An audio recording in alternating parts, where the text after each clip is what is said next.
excited, and his heart was filled with peace. He could hardly wait to tell his people what he had discovered.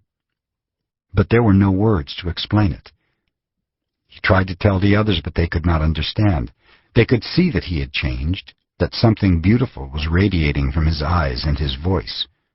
They noticed that he no longer had judgment about anything or anyone. He was no longer like anyone else. He could understand everyone very well, but no one could understand him.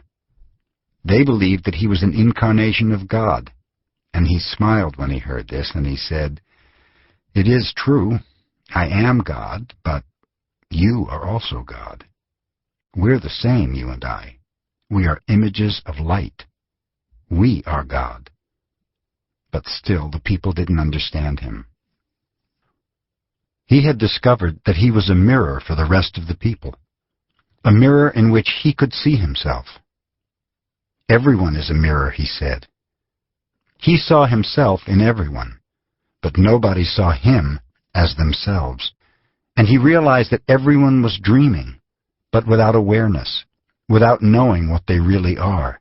They couldn't see him as themselves because there was a wall of fog or smoke between the mirrors.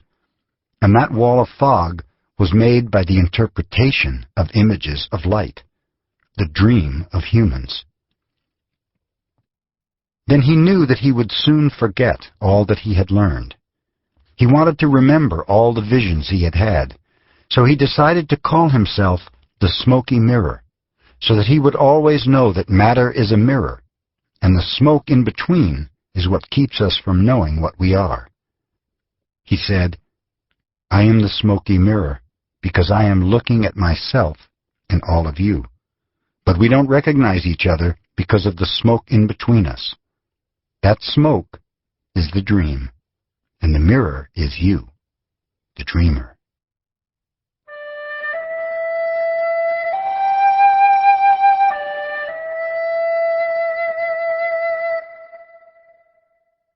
Domestication and the dream of the planet. What you are seeing and hearing right now is nothing but a dream. You're dreaming right now in this moment. You're dreaming with the brain awake. Dreaming is the main function of the mind, and the mind dreams 24 hours a day. It dreams when the brain is awake, and it also dreams when the brain is asleep. The difference is that when the brain is awake, there is a material frame that makes us perceive things in a linear way.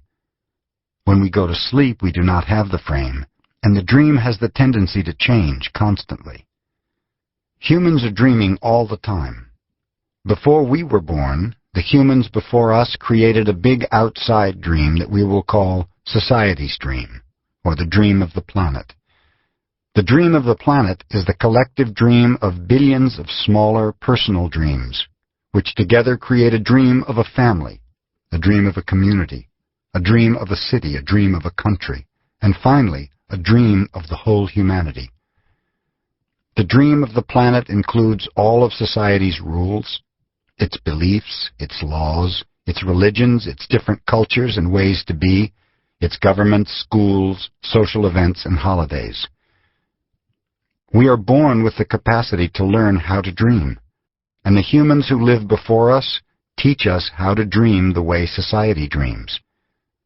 The outside dream has so many rules that when a new human is born, we hook the child's attention and introduce these rules into his or her mind. The outside dream uses mom and dad, the schools, and religion to teach us how to dream. Attention is the ability we have to discriminate and to focus only on that which we want to perceive.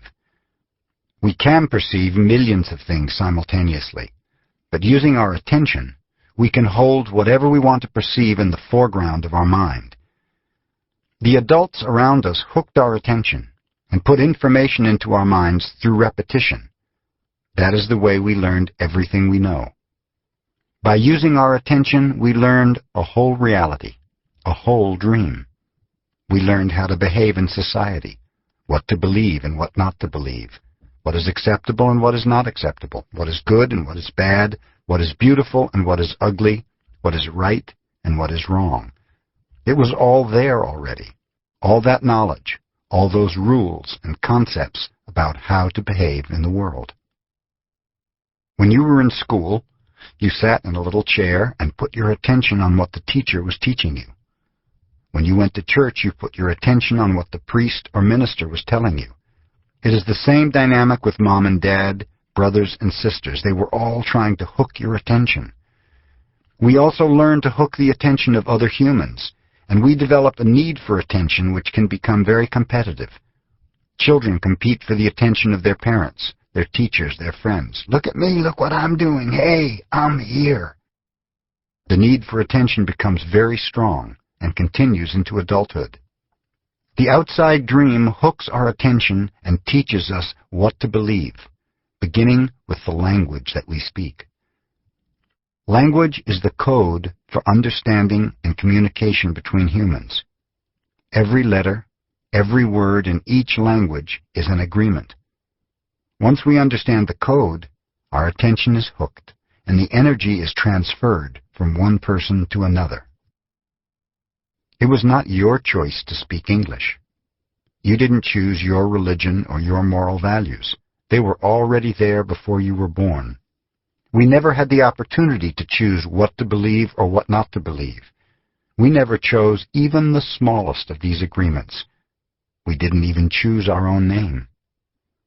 As children, we didn't have the opportunity to choose our beliefs, but we agreed with the information that was passed to us from the dream of the planet via other humans.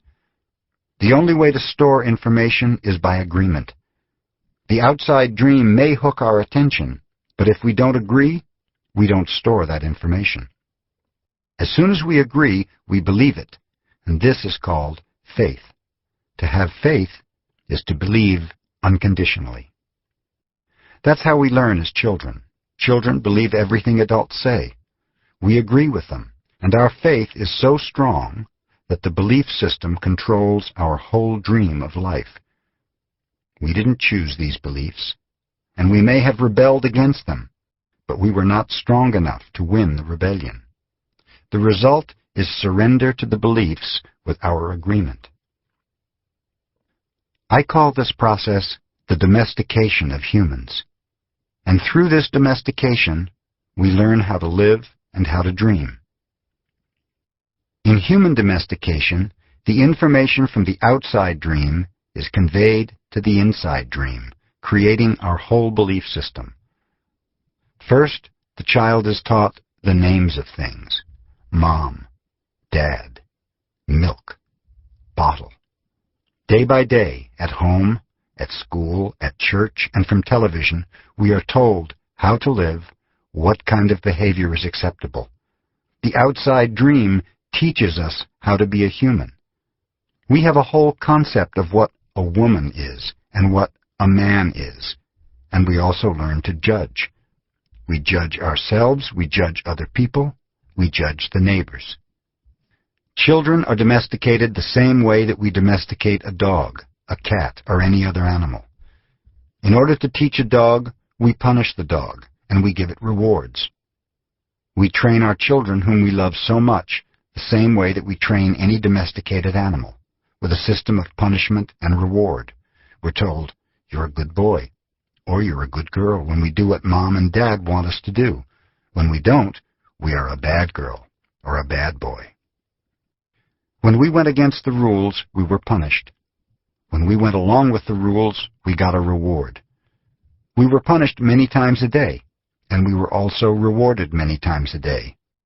Soon we became afraid of being punished, and also afraid of not receiving the reward.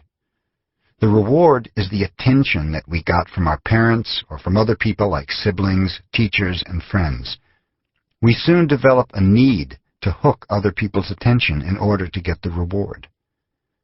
The reward feels good, and we keep doing what others want us to do in order to get the reward.